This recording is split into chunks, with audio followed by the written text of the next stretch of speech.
Hello everyone, welcome to my channel, Word 365. Listen, we have a lot of things that are happening in the world right now, and everyone is acting so brand new to this. I mean, war is never a good thing, neither is airstrikes. But come on, people. Like, let's be real with ourselves here. There's a couple shifts that has happened rapidly. One minute we're talking about the Epstein's files. The other minute we're talking about this. And what was before the Epstein files? The riots, as far as protests, the ICE situation. There were so many events that were happening simultaneously. You were getting slapped with, the Minnesota corruption and the Somali in Chicago. And we were like, oh my gosh. Then it went to, Charlie Kirk and everything, this and that. And we were like, oh my gosh. And then we went from Charlie Kirk back to Ukraine and Russia. And this is happening. And now we're facing the Epstein's files with Diddy and all this other stuff. So everybody's like, oh my gosh. So you are really exhausted mentally, aren't you? You are exhausted mentally that you don't even have the strength to show a lick of concern or any type of outrage or any type of protest, if you will, because you are exhausted. They slapped you all across the playing field. So, and to put the cherry on top, now we're bombing Iran. How about those apples? What are we to do? What are we to do? Nothing but pop your popcorn and buckle up your seat belt and hope that you and your family don't get caught up in the crap. It's like we're on the highway and you got a lot of crazy drivers around you as it relates to the media propaganda, the war with the Iran stuff. All of it is in a hole. All of these are the cars that are driving by you, and you're just trying to stay in your lane. They're honking at you. Oh, Iran. Oh my gosh. And then they're honking at you. Israel and Iran. Oh, and then they're putting all this in your face. And not to mention that Publix is having a BOGO sale that you don't want to miss. That you don't want to miss out on the opportunity to go there and buy one, get one free on some apples that might go bad within a couple of weeks. And then you got to make sure you get milk, cheese, and all the other stuff. It sounds like I'm ranting, but these are all the stuff that we're faced with. And then we have to say, hello, kids. This is what's going on in the world today. You're exhausted. You're exhausted. But you got champions like people that are saying, no, we're going to stand up to this. We are tired, but we got to put in overtime now. People, we have been spiritually working 9 to 5. We have some people on this spiritual plane that has been putting in 60 hours a week. We have some people on this spiritual plane that has been putting in mounts and mounts and mounts of overtime. So not only are we mentally exhausted, we are spiritually exhausted. But what a Savior, what a person, what a friend we have in Jesus. Someone who is never tired. Someone who is always willing to go the distance and more. Someone who has already had the victory. Someone that says, hey guys, don't worry about it. What are you getting tired for? We win. Let's go. We win. And we're up here telling the Lord, where are you seeing this victory yet?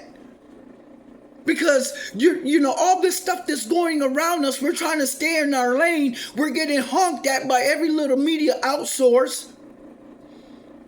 And here we're trying to keep all this away from our kids, and our kids are not stupid. They see what's going on. We got to stop acting like our children are insensitive to what's going on around them.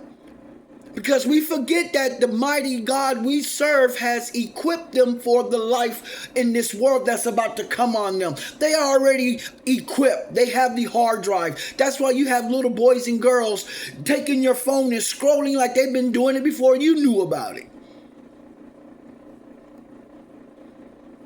We're exhausted, and I know we are exhausted. But this is the time that we got to put our foot to the metal.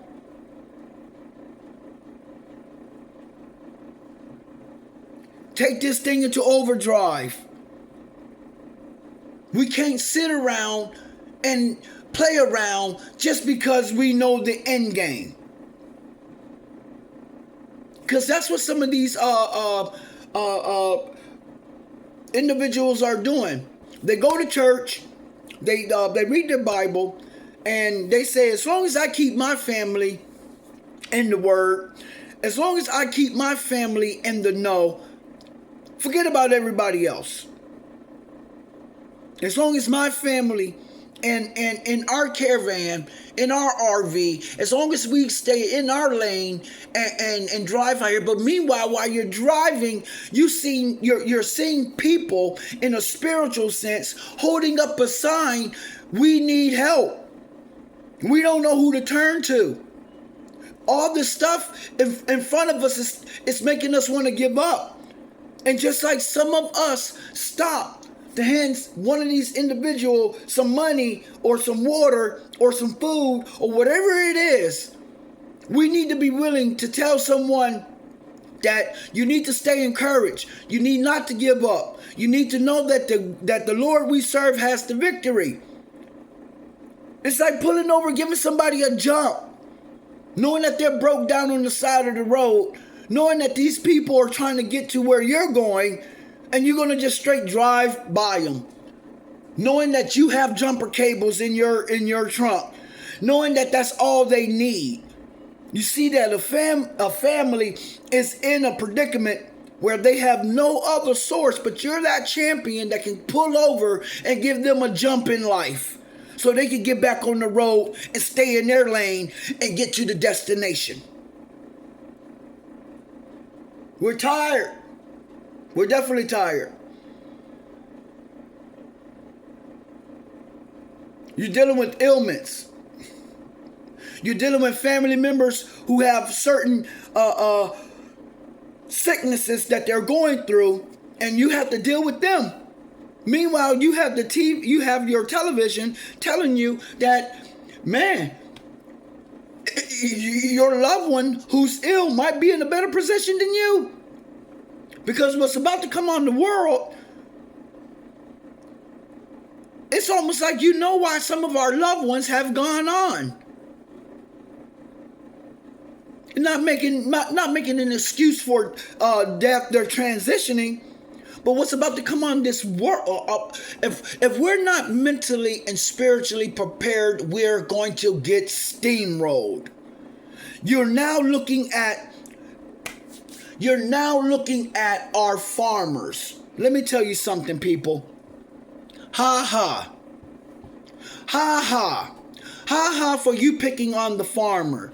Ha ha for you picking on those who said that we're going to move out to the country, grow our own food, raise our own cattle, and they rely very little on the government efforts as far as assistance. The only thing they rely on the government for is electricity. But you're now looking at those who are farmers. Oh my gosh. They were the smart ones all along. These farmers. These people that own their land, that got their family on their land. They are the smart ones. Because now you are in a system where you are caught up in the matrix, where you depend 90% on the government. And here the government out here doing all this stuff. So now who's in a smart position? The one that relies 10% on the government, that has his family on the land, that got food growing, that can handle the concepts of what they're faced with.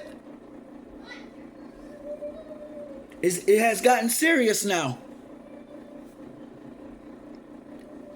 What happened to the Chicago? What happened to what happened to all the protests, the fraud, the stuff that's going on in Philadelphia? What is it? New Jersey, wherever. New York, all of that, all of the stuff that you were getting slapped in the face with. Now you're faced with war and digital ID. Whoopie-dee-doo. Now you're in the rat race. Now we're in the rat race. Everybody wants to, you're going to see a lot of people selling their homes, getting the heck up out of here. You're going to see a lot of the northern states, a lot of northern areas where it's rural. You're going to see a lot of people buying up rural land. They're getting up out of here. They don't want nothing city. They want to have it to where they see you coming. They don't want you. Look, I knew it all along. I was wondering all along. I'm like, I live in Coral Springs, okay? Coral Springs is my Palm Beach. If anybody knows about West Palm Beach, they know what I'm talking about, okay? For those who are outside of Florida and outside in other states, if you ever come to Florida, drive by West Palm Beach. I hope you have the opportunity to drive by West Palm Beach and look how beautiful those homes are. You're not going to get nothing like that. I guarantee where you live at, if you're not living in, West Palm Beach is one of the most wealthiest parts in the United States. All the other stuff like Virginia, Beverly Hills, it's in the list with Beverly Hills. My point. I should have known something is up if you have people in West Palm Beach putting their home up for sale. You got people moving to Loxahatchee. You got people moving way up North Florida, getting away from all the combustion of the rat filled, by here. There's something going on. Why are so many homes going for sale in Coral Springs? One of the best places to live in the United States. Coral Springs. You got more people that want to live in Coral Springs than West Palm Beach. They can't afford to live in West Palm Beach, so they move to the next best thing, which is Coral Springs. Everyone knows how luscious and vibrant Coral Springs is. Okay? One of the best, if not the best, one of the best cities in the United States that you can live in, Coral Springs.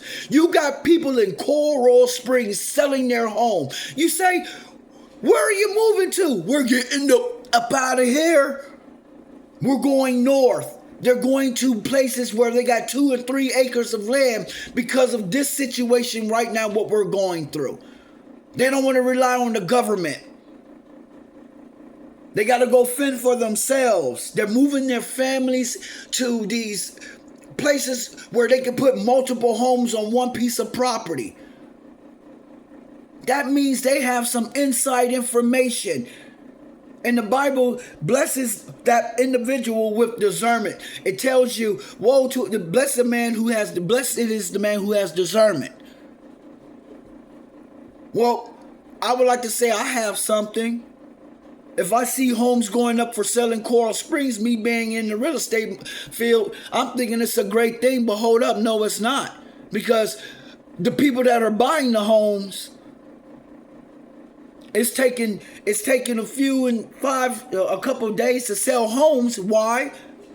Because everybody and their mother is trying to go north.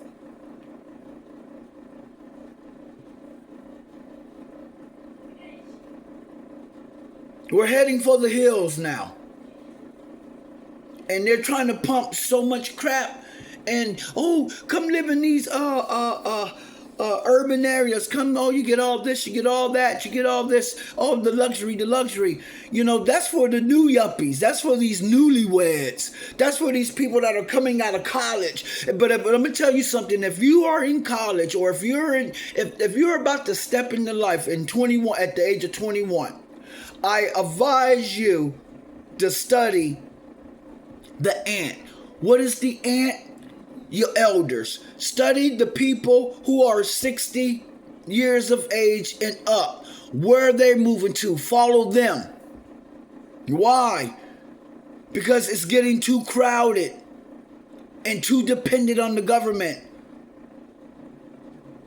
Those people that know what I know, if I was your age, if I was 21, if I was a newlywed, if I was coming into ownership, I would not be living in a urban area. I would not be living in the inner city. I would not be living in an area where, you have so much influence, because it's getting to the point where they're locking it down.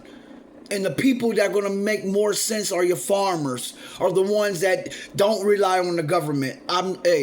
For all of us who are 90% reliant on the government, we're cooked. We're cooked. Unless you got some awesome plan. If your money is in the bank and most of your assets, most of your name is wrapped up into the banking system, you're living check to check. I'm in the boat. The real estate market hasn't been good to me. But I am a believer, because the market will turn itself around, but it's going to have to make sense to do so. You can't, you have everybody heading for the hills. You guys need to stay prayed up, stay vigilant, and if I could say one thing, start saving. Start putting some perishable foods to the side. It's a crazy time that we're living in, and we have been so duped. And we have become dependent.